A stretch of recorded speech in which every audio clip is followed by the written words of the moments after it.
In AD 117, the Roman Empire had a new emperor. His name was Publius Aelius Hadrianus, or as we know him, Hadrian.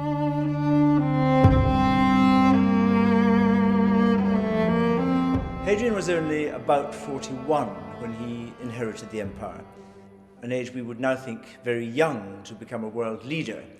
But the empire that he ruled was one of the greatest that mankind had ever seen.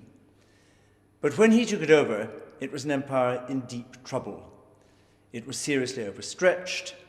There were real problems of policy and of priorities. And it was Hadrian's response to those problems that shaped the future of the Roman Empire, and that in turn has shaped the world that we live in today. When Hadrian became emperor, the empire was struggling with rebellions inside and attack from outside. And one of the first decisions he had to make was to withdraw Roman troops from Mesopotamia, modern Iraq, to a more defendable frontier in Syria.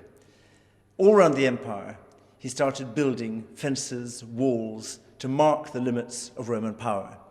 The most famous, perhaps, being the wall between England and Scotland that bears his name. And he spent a very large part of his reign traveling around the empire, inspecting military fortifications, encouraging the troops, and above all, building a common sense of Roman identity. And as the empire that he ruled contained about 40 modern countries spread across 3 continents, the impact of that reign, that presence, that identity is still very much with us.